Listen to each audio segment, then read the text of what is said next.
자, 그리스도인만의 산 소망이란 제목으로 은혜를 나누겠습니다. 영국에 이 캠브리지 대학이 있습니다. 굉장히 명문 대학인데 이 대학에서 박사학위를 취득한 하이겔 하임이라는 사람이 있어요. 이 하이겔 하임의 대표작은 무엇이냐면 바로 로마사라는 책입니다. 바로 이 자막을 보시면 나와 있죠. 한 권짜리 책인데요. 로마 제국은 1000년의 역사를 자랑합니다. 1000년, 굉장하죠. 근데 그 1000년이 다 기록이 돼 있어요. 꼼꼼하게. 근데 이 책을 제가 잠시 읽어드리면요, 로마의 대화재와 그로 인한 네로 황제의 그리스도 박해에 대해서 기록이 되어 있거든요. 그 부분을 제가 요약해서 한번 읽어드리도록 하겠습니다. 기원 후 64년에는 덥고 건조한 기후가 오랫동안 지속되었다. 숨이 콱콱 막힐 정도로 더운 7월의 어느 날 필라티누스 언덕과 카일리아누스 언덕 사이에 위치한 대경기장 동쪽 끝의 빈민가에서 화재가 발생했다. 강한 남동풍에 편성한 불길은 마른 목재와 올리브 기름 창고를 지나면서 큰 세력으로 발전하면서 이 집에서 저 집으로, 이 블록에서 저 블록으로 번져만 갔다. 허술하게 짝이 없는 아파트들과 로마의 가장 유서 깊은 신전들과 성소들이 자리 잡은 구역이 연기에 휩싸였을 뿐만 아니라 진귀한 서책들과 사본들과 예술품들이 보관되어 있었던 네로 자신의 궁전마저 연기에 휩싸이게 되었다. 무서운 기세로 번지는 불길을 잡으려는 모든 시도가 무의로 끝나게 되었고, 이 방화의 주모자가 네로 황제라는 악의에 찬 소문이 사람들 사이에서 돌기 시작했다. 바로 그가 새롭고 한층 아름다운 노마를 건설하는 영광을 얻기 위해서 고의적으로 불을 질렀다라는 루머가 사람들 사이에 파고든 것이다. 실제로 당시 네로가 자기 궁전인 황금 궁전 재건을 위해 쏟아부은 낭비와 사치가 상상을 초월했기에 이런 루머를 실제로 믿는 사람들이 점점 늘어만 갔다. 따라서 네로 황제는 화재에 관련하여 자신에게 쏟아지는 온갖 의혹을 딴 데로 돌리기 위해 희생양을 찾아야만 했다. 그렇게 해서 그가 찾아낸 희생양이 바로 그리스도인들이었다. 이런 내용이에요. 당시 네로는 그리스도인들을 잡아다가 일부는 개들에게 찢기게 했다고 합니다. 개들 있죠, 개들에게 찢기게 했어요. 살아있는 사람을. 또 일부는 십자가의 못을 박았고 일부는 산채로 태워 죽였다고 그래요. 끔찍한 만행을 저지른 것이죠. 즉 콘스탄틴 대제까지 지속될 약 250년 동안의 기독교 박해의 서막이 열게 되었던 거예요. 여러분, 우리가 잘 알고 있죠. 로마 황제, 다른 분들은 잘 몰라도 콘스탄틴 대제, 바로 로마에서 기독교를 정식으로 인정했던, 이 밀라노 칙령에 의해서 인정했던 313년에 그 왕은 우리가 기억을 하잖아요. 그런데 네로 황제 때부터 250년 동안 10번의 대박해가 있었습니다. 여러분, 모든 황제들이 대부분 기독교를 박해했죠. 10명의 황제들은요 끔찍하게 박해를 했어요. 근데 그 서막이 바로 이 로마의 대화제였다라는 사실이에요. 결국 네로 황제의 박해 속에서 예수님의 수제자요 대사도라 할 수 있는 베드로조차도 순교를 당하게 되었습니다. 들려오는 이야기로는 베드로 사도는 예수님과 똑같이 십자가를 질 수 없다라는 생각에 거꾸로 십자가를 졌다 그래요. 여러분, 예수님은 십자가에서 이렇게 돌아가셨죠? 그런데 베드로는 예수님이 졌던 십자가를 어떻게 내가 질 수 있느냐 생각해서 거꾸로 여러분 매달려서 십자가를 지었다 그럽니다. 그렇게 처형을 당했어요. 예수님을 3번씩이나 부인했던 큰 죄인이기에 어떤 의미로 그는 실패한 사람임에 틀림이 없습니다. 자신뿐만 아니라 옆에서 이런 모든 상황을 지켜본 사람들은 이제 베드로의 사역은 끝났다라고 생각을 했겠죠. 야, 베드로는 끝났어. 예수님을 3번씩이나 부인하고, 예수님을 그렇게 따라다녔지만 예수님이 십자가에 달려 죽었기 때문에 그의 사역은 끝이야. 사람들은 그렇게 여겼단 말이에요. 그런데 베드로는 우리들에게 오늘 말씀을 통해서 다음과 같이 권면을 해주고 있어요. 그러므로 너희 마음의 허리를 동이고 근신하여 예수 그리스도께서 나타나실 때 너희에게 가져다 주실 은혜를 온전히 바랄지어다. 아멘. 감당할 수 없었던 실패를 경험한 그가 이처럼 담대하게 저와 여러분들에게 권면할 수 있었던 이유는 과연 무엇 때문일까요? 무엇이 때문에 이렇게 베드로 사도는, 여러분이 말씀 보세요. 1장 13절을 보시면 아주 여러분 당당하잖아요. 당당함이 느껴지잖아요. 실패를 경험한 그가 어떻게 저와 여러분들에게 이렇게 당당하게 권면할 수 있을까요? 바로 실패를 경험한 베드로에게 임한 하나님의 은혜 때문입니다. 하나님의 은혜죠. 실제로 자신이 그 하나님의 은혜를 체험해 보았고 경험해 보았기에 우리들에게도 그 하나님의 은혜를 온전히 바라도록 권면할 수 있었던 것입니다. 죄와 사망의 권세를 이기고 부활하신 이후 우리 주님은 실패하고 좌절하여 주저앉은 베드로를 그냥 버리지 않으세요. 버리지 않으시고 어떻게 했습니까? 그가 친히 은둔에 있었던 갈릴리 바닷가로 예수님께서 찾아가셨습니다. 그리고 더 이상 그를 꾸짖지 않으시고 누구에게도 맡기지 않았던 양을 처음으로 그에게 맡겨주시죠. 양떼를 맡겨주세요. 여러분, 이것보다 더 큰 은혜가 어디 있을까요? 한번 여러분 생각을 해보세요. 이것보다 더 큰 은혜가 어디 있겠습니까? 여러분, 3번씩이나 부인을 했어요. 3번씩이나. 그리고 여러분, 예수님이 십자가에 달려 죽으셨기 때문에 여러분 좌절감, 낙담, 힘들어서 지금 은둔에 있는 그에게 우리 주님이 찾아가셔서 여러분 그를 이렇게 힘있게 사용하시는 그 모습, 여러분 이것이 은혜가 아니고서 무엇이겠습니까? 이 하나님의 은혜가 바로 베드로를 일으킨 거예요. 실제로 복음서와 사도행전에 나타나 있는, 기록되어 있는 베드로의 행적은 완전히 다른 사람처럼 보여요. 바로 감당하기 어려운, 이해하지 못할 주님의 큰 사랑이 베드로를 완전히 바꾸었던 것이죠. 실제 사도행전에 나타난 베드로는 초대교회의 리더로서 구심점 역할을 했습니다. 제가 여러분 사도행전에 나타나 있는 이 베드로의 행적을 여러분 잠시 이야기를 해드리면요, 가룟 유다를 대신할 제자로 마띠아를 선출하는 데 있어서도 베드로가 주도적인 역할을 감당했어요. 그뿐만이 아닙니다. 오순절에 성령이 임하신 사건을 의심했던 유대인들에게 강력한 메시지를 전함으로 그날 하루에만 무려 3,000명의 세례를 받고 교회로 인도되기까지 했어요. 그 현장에 누가 있었습니까? 누가 강력한 메시지를 전했어요? 베드로. 또한 성전 미문에 있었던 안진뱅이를 일으켜 세웠죠. 그뿐만이 아니에요. 솔로몬 행각에서 선포한 한 번의 설교를 통해서 남자 5,000명을 구원의 자리로 인도했습니다. 이 사건으로 인해서 당시 종교 지도자들은 베드로를 잡고 협박을 하죠. 겁박을 합니다. 그렇지만 그는 복음서와의 모습과는 완전히 달라진 모습으로 이미 변모해 있었어요. 그뿐만 아니라 초대교회를 거짓말로 어지럽히려고 했던 아나니와 삽비라 부부를 치리했습니다. 그리고 예루살렘 공의회에서 이방인들에게 은혜를 베푸는 문제로 갈등이 일어날 때에도 중재 역할을 했고 힘써 복음을 지지했어요. 즉 복음은 율법과 상관없이 이방인들에게도 동일하게 적용된다라는 것을 강력하게 주장하여 예루살렘 교회가 올바른 판단을 내리도록 일조했던 사람이 바로 베드로였어요. 그 역할을 베드로가 했다라는 거예요.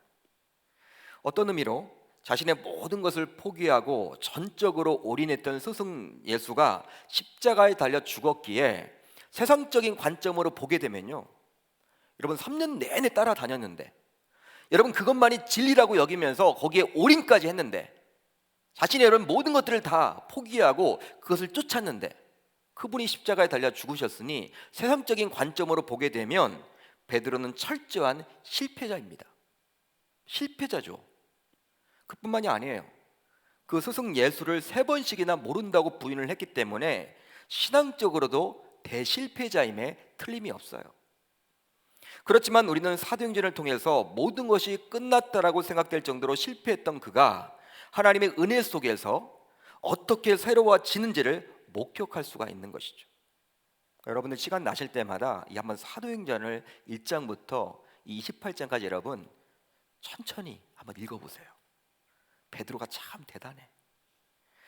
여러분, 베드로는 더 이상 내려갈 것도 없는 처절한 실패를 맛보았기 때문일까요? 누구보다도 여러분들 더 내려갈 곳이 없는 그 실패를 맛보았기 때문일까요? 아마도 자신과 같은 상황에 처한 사람들에게 누구보다도 남다른 동정심을 가지고 있었을 거예요.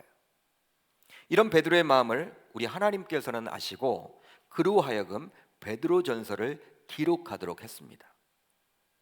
그러기에 베드로는 절망 속에 있는 사람들에게 소망을 주기 위해서 그의 첫 번째 편지였던 베드로전서를 썼다라고 볼 수 있는 것이죠. 따라서 오늘 예배를 드리는 우리들 가운데, 성도님들 가운데, 우리 청년들 가운데 정말 어떤 문제로 낙심한 분이 계시고 자신이 처한 상황을 바라보면서 정말 절망 속에서 하루하루 근근히 살아가는 분이 행여나 계시다면 오늘 베드로가 전해주는 소망의 메시지에 큰 위로와 도전을 받고 돌아갈 수 있기를 주님의 이름으로 축복합니다. 요새 전 세계를 강타하고 있는 코로나 바이러스, 이 코로나 바이러스는 민족과 피부색, 부한자와 가난한 자, 학식의 차이와 남녀노소를 가리지 않습니다. 누구나 걸릴 수 있어요. 신천지도 걸리지만 일반 기성교회, 여러분 우리 같이 정통교회를 다니는 우리들도 걸릴 수 있어요. 부한자도 걸릴 수 있고 가난한 자도 걸릴 수 있어요. 정치인들도 걸릴 수 있어요. 여러분 농부와 같은 필부들도 걸릴 수 있는 게 바로 이 코로나 바이러스예요. 근데 마찬가지로 인생을 살아가는 모든 사람들은 이 코로나 바이러스처럼 고난이란 위기를 만나게 됩니다. 고난을 여러분 만나게 된다라는 거예요. 목사님 저는 고난 한 번도 항상 행복합니다. 해피합니다. 전 고난이 없어요. 혹시 그런 분들이 있다면 저랑 개인 면담을 한번 해보셔야 될 것 같아. 예? 여러분 이런 고난은 신앙생활을 하는 우리들도 피해가질 않아요. 피해가질 않습니다. 목회자임에도 불구하고 저에게 고난이 있어요. 말 못할 고난이 있습니다. 여러분들은 없겠습니까? 아니 오히려 신자들은 세상 사람들이 당하는 어려움뿐만 아니라 신앙적인 연단까지도 받아야 하기에 이중적인 어려움 속에서 살아간다고 볼 수도 있겠죠. 예를 들어 여러분 코로나 바이러스 이런 형국 속에서 세상 사람들도 다 힘들어합니다. 경제적으로 위축되어 있고 일상생활이 여러 번 좌절되어 있기 때문에 하지 못하기 때문에 다 힘들다고 해요. 근데 우리들은 여러분 어떻습니까? 여러분 그런 것들 우리가 다 여러분 경험하죠. 근데 플러스에서 우리는 영적인 것도 굉장히 힘들잖아요. 막 갈급하잖아요. 교회 나오지 못하니까, 말씀을 듣지 못하니까, 우리 GBS도 못하고, 지금 여러분 4월 이렇게 중순 지나면 이제 수련회를 어떻게 준비해야 될까? 청년들끼리 여러분 모여서 어떻게 준비도 해야 되고 하는데, 여러분 지금은 이 신앙적으로 우리가 다 지금 어렵죠. 그러니까 세상 사람들은 정말 자신의 문제만 여러분 고민이 있을 텐데 우리들은 그렇지 않다라는 거예요. 오히려 이중적인 어려움을 겪습니다. 그러기에 신자들의 경우 고난을 달고 살 가능성이 있다 할 수 있어요.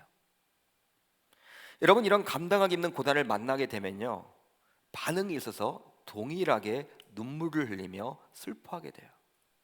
눈물이 나고 슬퍼할 수밖에 없습니다. 즉 고난 속에서 기뻐하는 경우는 없어요. 여러분 고난이 주어졌는데 기뻐한다, 딱 두 부류입니다. 성령 충만한 사람이거나 두 번째로는 빨리 여러분 병원에 가보셔야 돼. 정신병원에. 대부분의 사람들은 뭐예요? 이 고난이 오면요 기뻐할 수가 없어요. 여러분 고난이란 단어와 기쁨이란 단어는요 이렇게 한 곳에 여러분 쓸 수가 없는 단어예요. 저는 목회자의 한 사람으로서 많은 장례식장을 가보게 되었어요. 전국에 있는 거의 장례식장은 제가 가본 것 같아요. 다들 거의. 어떤 분의 장례를 치르든지 분위기가 굉장히 무겁고 슬픔이 가득 차 있습니다. 특별히 자녀를 먼저 보내야 하거나, 그러니까 자녀를 먼저 보내야 하거나, 아직 청년들은 느끼지 못할 거예요. 내 자녀를 여러분 먼저 보내야 하거나, 아니면 사랑하는 부모님 혹은 배우자를 너무 일찍 떠나 보내야만 했을 때 슬픔이 너무 큰 나머지 적막감까지 느껴져요. 슬퍼하는 정도가 아니라 그냥 말조차를 하기 힘든, 말조차를 걸기 힘든 이 적막감이 흘러요. 제가 아는 40대 후반의 남자 집사님이 갑자기 어느 날 이 심장마비로 하나님의 부르심을 받게 되었어요. 우리 교구였는데 제가 30대 후반 때, 그분은 40대 후반이었어. 저랑 몇 살 차이 나지 않았어. 형님뻘이었는데 집사님이 얼마나 좋으신 분인지 우리 교육자들뿐만 아니라 교회에서도 굉장히 밝고 긍정적이고 모든 것들을 성실하게 했던 분이었어요. 가정에서도 특별히 좋은 아빠였고 좋은 남편이었습니다. 특별히 대기업을 다녔어요. 남들이 다 알아주는. 여러분, 굉장히 우리 교회에서도 야, 앞으로 장로님이 되실 분이다, 저분은 장로님이 되실 분이야, 다 그렇게 여러분 여겼어요. 평소에 누구보다도 건강하셨던 분이었는데 갑자기 그렇게 하나님의 부르심을 받았던 거예요. 교회에서 장례를 주관하게 되어서 여러 번 예배를 인도하러 제가 가게 되었습니다.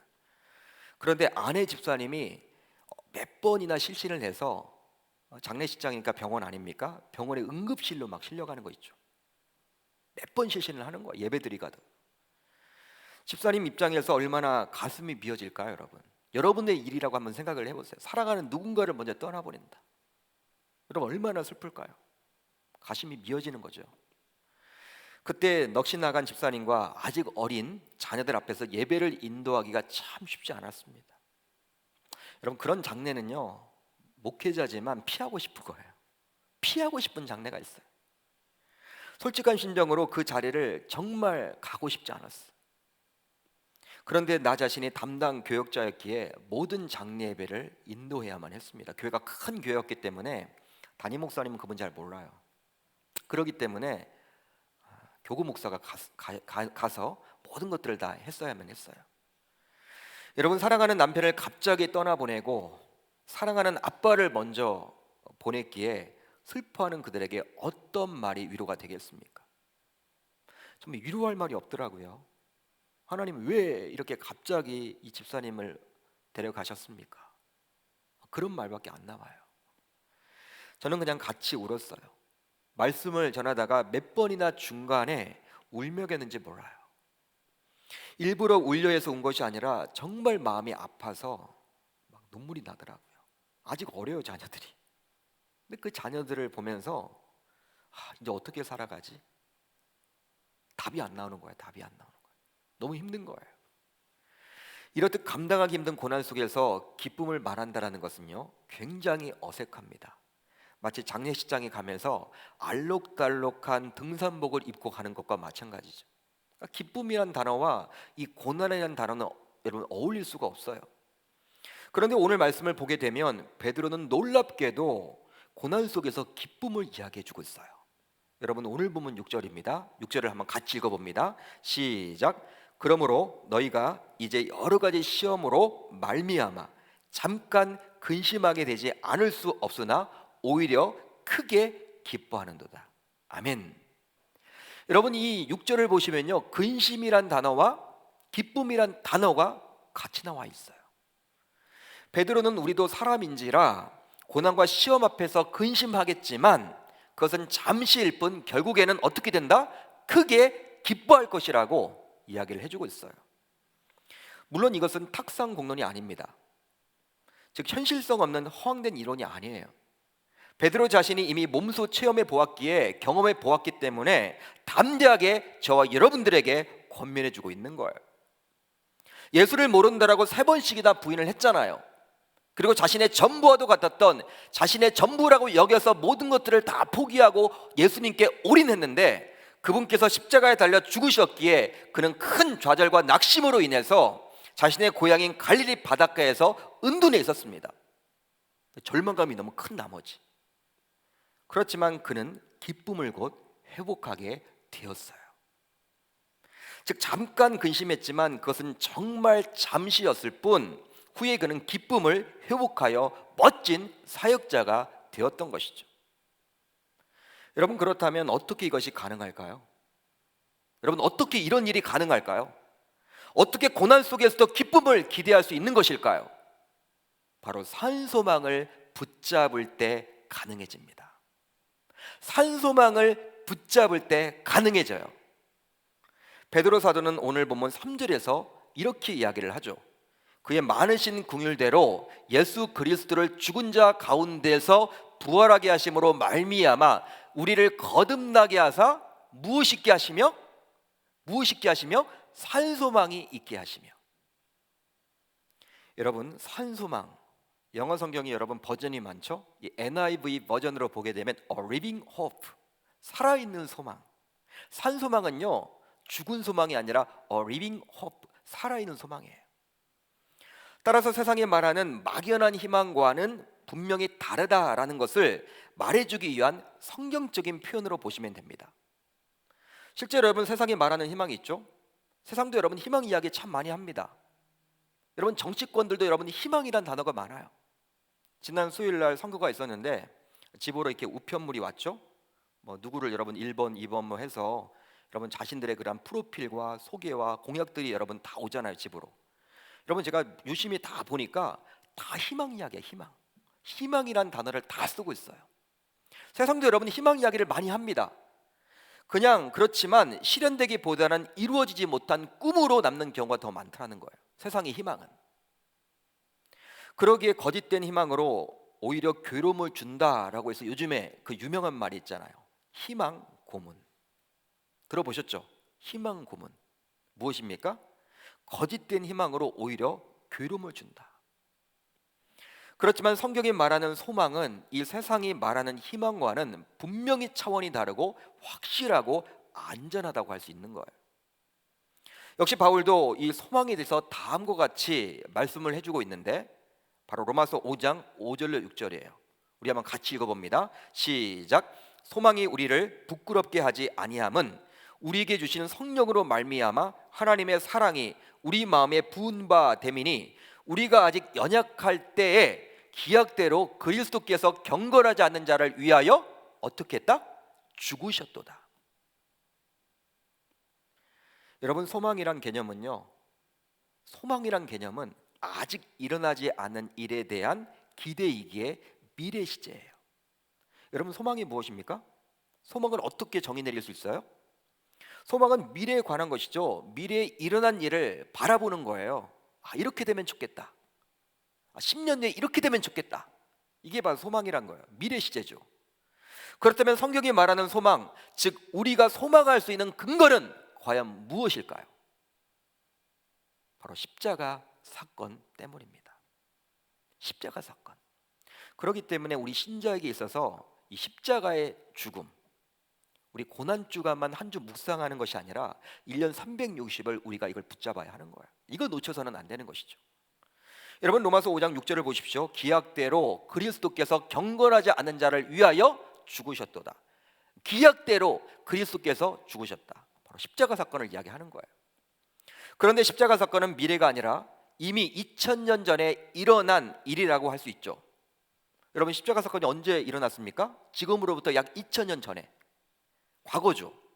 그럼에도 불구하고 우리가 붙드는 소망의 확실한 이유는 그 십자가에서 주님께서는 우리를 위해서 돌아가셨기 때문에 2020년들을 살고 있는 저와 여러분들을 위해서 2000년 전에 이미 돌아가셨다라는 거예요. 그러기에 우리가 붙드는 이 소망이 그 무엇보다도 확실한 것이고 지금도 살아있는 소망이 되는, 즉 산소망이 될 줄 믿습니다. 이걸 붙잡아야 하는 거예요, 여러분. 지금도 살아있는 소망이란 거예요. 그렇다면 왜 우리는 이 산소망을 붙들 수 있을까요? 여러분, 퀴즈가 있습니다. 여러분들, 오늘 설교 제목이 무엇입니까? 기억 안 나시죠? 그리스도인만의 산소망이에요. 여러분, 이 그리스도인만의 산소망이란 뜻은 뭘까요? 불신자들은 산소망을 가질 수 있다라는 것입니까? 없다라는 것입니까? 없어요. 그러니까 기독 신자들만이 산소망을 소유할 수 있는데, 그렇다면 저와 여러분들은 어떻게 산소망을 붙잡을 수 있을까요? 우선 부활의 능력으로 새 생명을 입은 자들이기 때문입니다. 그러니까 부활의 능력으로 새 생명을 입은 자들이기 때문에 우리는 산소망을 붙들 수 있는 거예요. 베드로전서 1장 3절을 보면 이렇게 나와 있죠. 그의 많으신 긍휼대로 예수 그리스도를 죽은 자 가운데서 부활하게 하심으로 말미암아 우리를 거듭나게 하사 산소망이 있게 하시며, 부활하게 하심으로 말미암아 우리를 거듭나게 하사, 이 부분에 여러분 집중해 보세요. 실제 이 세상 어느 누구도 우리들에게 산소망을 주지 못해요. 산소망을 주지 못합니다. 왜냐하면 어느 누구도 죽음에서 벗어날 수가 없기 때문이죠. 이 죽음의 문제를 해결해 보려고 예전부터 많은 철학자와 사상가와 많은 여러분 위대한 학자들이 이 죽음의 문제를 여러분 놓고 내가 이 문제를 해결해 보겠노라고 몸부림을 쳤지만 해결한 사람이 아무도 없어요. 아무리 우리가 희망에 부풀어 기대감을 가지고 인생을 살아간다고 해도 죽음의 장애물을 결코 넘을 수는 없습니다.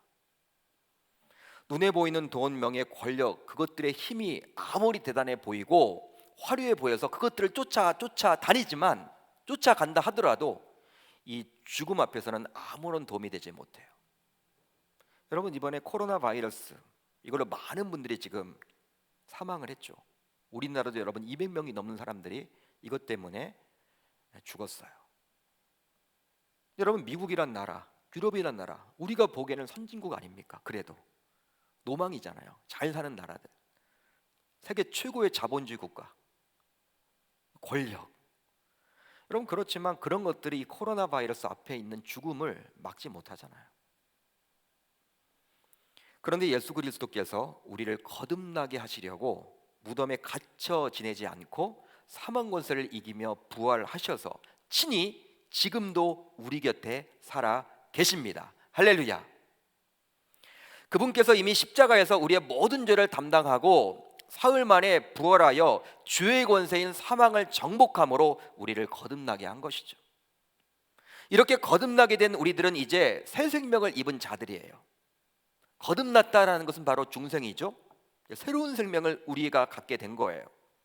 새 생명을 입은 자들로서 주님을 따라 장차 고난의 정점인 죽음을 이기고 우리도 부활하게 될 것입니다.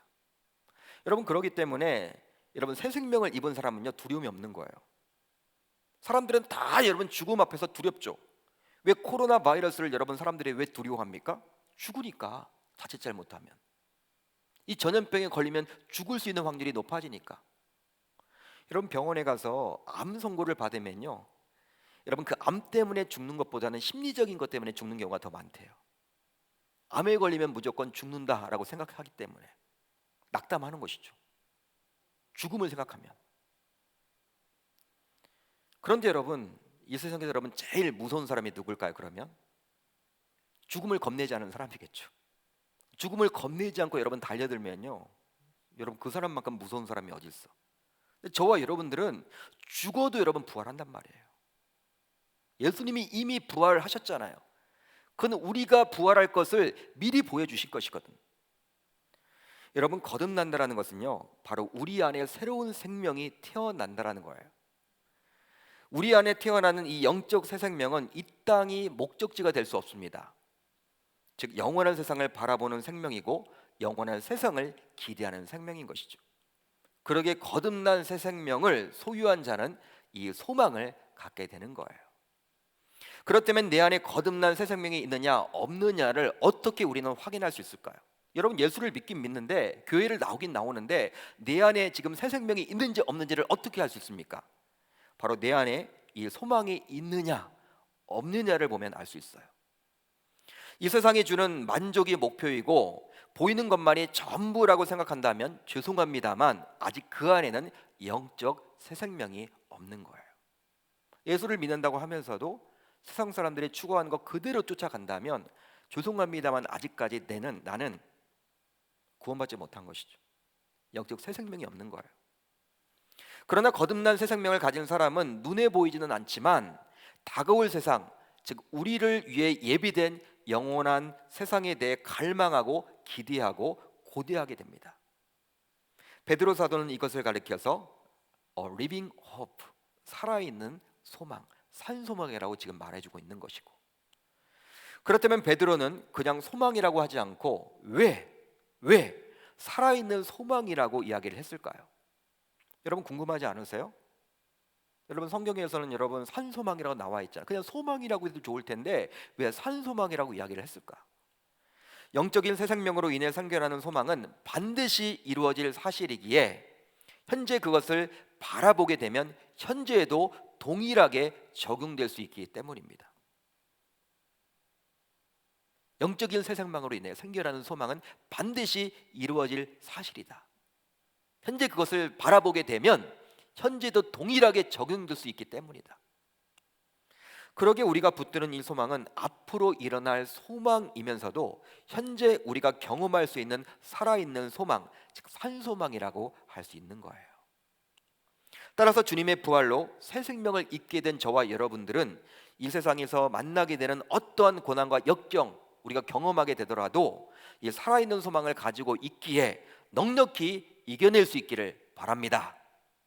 여러분, 넉넉히 이겨낼 수 있는 거예요. 여러분, 이 말씀을 꼭 붙잡아야 하는 것이죠. 다음으로 하나님의 상속자이기 때문입니다. 우리가 여러분 왜 이 산소망을 붙잡을 수 있을까? 다음의 이유로는 하나님의 상속자이기 때문에. 여러분, 베드로전서 1장 4절을 보면 이렇게 나와 있죠. 썩지 않고 더럽지 않고 소요하지 아니하는 유업을 잊게 하시나니 곧 너희를 위하여 하늘에 간직하신 것이라. 여러분, 이 구절에 보시면 썩지 않고 더럽지 않고 소요하지 아니하는 유업을 잊게 한다. 하나님은 우리들에게 영원한 기업인 유업도 주십니다. 기업, 즉 유업은 부모가 자녀에게 물려주는 거예요. 유산과도 같은 거예요. 우리는 거듭남으로 새 생명을 얻는 순간 이제 하나님의 자녀가 되는 것이죠. 이제 이 자녀는 하나님으로부터 기업, 유업을 받게 되는데요, 유산을 하나님으로부터 물려받게 되는 거예요. 바울은 이것에 대해서 다음과 같이 말씀해주고 있죠. 성령이 친히 우리의 영과 더불어 우리가 하나님의 자녀인 것을 증언하시나니 자녀이면 또한 상속자 곧 하나님의 상속자요 그리스도와 함께 한 상속자니 우리가 그와 함께 영광을 받기 위하여 고난도 함께 받아야 할 것이니라. 아멘. 이제 우리는 하나님의 양자가 됩니다.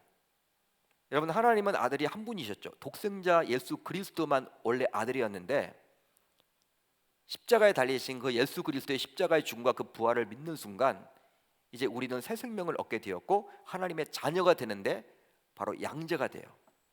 하나님의 양자가 돼요. 이제 하나님의 양자로서 하나님의 독생자인 예수 그리스도와 함께 상속도 같이 받게 되는 거예요. 그러니까 공동 상속을 받게 되는 거예요. 예수님과 함께. 그 내용입니다. 만약에 여러분 그리스도가 이 땅에 오셔서 영광만 받았다면 저와 여러분들도 고난을 받을 필요가 없을 거예요. 여러분, 우리가 왜 고난을 받아야 되나? 예수를 믿는데 왜 우리가 고난을 받아야 되지? 여러분, 이런 고민 안 해보셨어요? 답이 거기에 있는 거예요. 여러분, 예수님이 이 땅에 오셔서 고난을 받으셨습니까? 안 받으셨습니까? 받으셨죠. 얼마나 많은 고난을 받으셨습니까? 핍박을 받으셨습니까? 고난을 받다가 여러분 십자가에 달리셨잖아요. 죽기까지 하셨잖아요. 여러분, 그렇지만 주님은 영광과 함께 고난도 받으셨어요. 그러기에 그리스도와 함께 공동 상속자가 된 우리들도 고난을 받게 되는 거예요. 여러분, 아버지에게 여러분 유산을 받을 때요, 유산이라고 하면 뭔가 우리는 재산을 생각하죠. 빚도 여러분 유산되는 거 아세요? 빚도 여러분 내가 갚아야 되는 거 알아요? 아버님이 빚을 많이 졌다, 내가 아버님의 여러분 모든 것을 다 받겠다라고 동의를 하면요, 그 아버님의 빚까지도 내가 갚아야 되는 거야. 우리는 보통 여러분 아버님의 재산만 유산 받는다고 생각을 하는데 고난을 별로 생각하지 않죠? 마찬가지 원리예요. 여러분, 그렇지만 그리스도가 그 고난, 즉 십자가의 죽음을 이기고 부활하셨죠. 마찬가지로 우리도 어떤 고난을 만나더라도 그리스도와 함께 승리하게 될 줄 믿습니다. 그분이 여러분 이미 그 고난을 겪으셨지만 승리하셨듯이 바로 그리스도와 함께 우리가 어떤 고난 속에서도 승리하게 될 줄 믿어요. 베드로는 우리에게 주어진 유업이 바로 1장 4절을 보시면 썩지 않고 더럽지 않고 쇠하지 않고 하늘에 간직한 것이라고 말해주고 있어요. 즉, 이 세상에서 부모가 자녀에게 유산으로 남기는 부동산, 동산과 같은 유한한 것이 아니라 썩지도 않고 더럽히지도 않고 쇠하지도 않는, 즉 하늘에 간직한 영원한 기업임을 말씀해주고 있죠. 물론 유한한 몸을 입고 살아가는 우리들은 이것이 무엇인지에 대해서 정확히 알 수는 없습니다. 여러분, 그러나 장차 하나님께서 주실 그 유업을 붙들고 이 땅에서 겪게 되는 어떠한 고난도 넉넉하게 이겨내리라는 약속의 메시지에는 틀림이 없는 거예요. 여러분, 우리가 장차 이제 하늘나라에서 어떠한 유업을 받을지 몰라요. 유한한 인간의 몸을 입고 어떻게 그걸 알겠습니까? 우리가 여러분 알 수 없는 것은 알 수 없는 것이거든요. 그렇지만 분명한 것은 이게 약속의 메시지라는 거예요. 여러분, 이 세상에서 부모가 누구나 알아보는 유명 인사이거나 부자이거나 권력자면요, 그 자녀에게 항상 따라다니는 것이 있죠. 예를 들어 볼게요. 여러분, 우리 부모님이 여러분 아주 유명해. 그러면 여러분 그 자녀를 가리켜서 사람들이 어떻게 이야기해요? 누구 누구 누구의 아들, 누구 누구 누구의 딸. 부모가 여러분 유명한 분이니까, 아주 유명한 사람이니까, 물론 본인은 그것이 대단히 부담스럽기도 하고 자신의 정체성에 혼란을 줄 수도 있기 때문에 굉장히 원치 않을 수도 있을 거예요. 청소년기는 여러분 그것 때문에 오히려 방황할 수도 있겠죠. 그러나 여러분, 실제 그런 부모의 배경은요, 인생을 살아가는 데 있어서 든든한 것도 사실입니다. 없는 것보다는 낫다라는 거예요. 그런데 하나님께서 나를 위하여 영원한 유업을 하늘에 간직해 주셨다라고 약속을 해주고 있으니 그것을 바라보면 이 세상에서 살아가는데 얼마나 큰 힘이 될까요, 여러분? 여러분 그러지 않을까요? 여러분, 그분은 이 세상을 통치하시는 분이고 창조주시잖아요. 그분이 주신다라는 거예요. 우리에게 유업을 약속해주고 있잖아요. 얼마나 여러분 든든하겠습니까? 물론 아직 우리가 이 세상에서 받아 누린 것은 아니에요. 그러나 장차 받게 될 유업이기에 소망을 가지고 이 세상에서 넉넉하게 살아가게 되는 것이죠. 그러기에 이 세상에서 그것을 기대하며 살아간다면 매일매일 체험하는 살아있는 소망이 될 줄 믿습니다. 혹시 여러분들 가운데 현재 겪고 있는 환난이 너무 커서, 고통이 너무 심해서, 너무나 힘들어서 입맛도 없고 불면증에 시달리며 고민 가운데 하루하루 죽지 못해서 살아가는 청년이나 성도님들이 계십니까? 여러분들 가운데 그냥 사는 것이 그냥 죽지 못해 살아가는 분들이 있어요? 그렇다면 하나님께서 부어주실 영원한 기업을 기대하십시오. 마치 아무리 비천하게 현재 살아가더라도 시간이 조금 지나 내 명의의 은행 계좌에서 거액을 인출할 수만 있다면 그 소망을 붙들고 지금 어려움을 인내하며 이겨낼 수 있듯이, 우리는 하나님의 자녀로서 상속자이기 때문에 그 하나님께서 장차 우리에게 부어주실 그 영원한 유업을 기대하며 지금의 위기도 넉넉하게 이겨낼 수 있으리라 저는 믿습니다. 여러분, 우리가 지금 현재 어려워요. 굉장히 힘들어요. 막 경제적으로 쪼들려요. 정말 너무 힘들어서 너무 막 답답해요.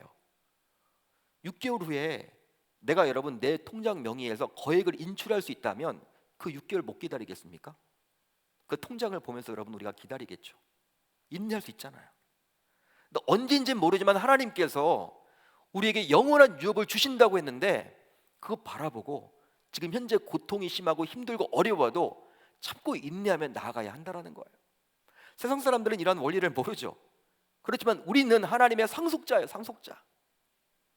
사랑하는 성도 여러분, 청년 여러분, 부활의 능력으로 새 생명을 입었으며 하나님의 상속자로서 산 소망을 붙들었던 베드로, 게바 베드로. 그러기에 그는 우리가 이 땅에서 시험과 고난을 겪어 잠깐 근심은 하겠지만 오히려 더 큰 기쁨을 맛볼 것이라고 당당하게 이야기를 하고 있어요. 여러분, 자신이 체험해 보았기 때문에 우리가 힘들 때마다 이 베드로 전설을 읽어보면요, 막 소망을 얻게 되는 거예요. 그렇습니다. 이런 산소망이 있느냐 없느냐, 이것은 예수님을 제대로 믿느냐 믿지 않느냐를 결정하는 아주 중요한 기준이라 할 수 있을 거예요. 실제 진정한 그리스도인의 마음속에는 이런 꺼지지 않는 산소망이 불씨처럼 타오릅니다.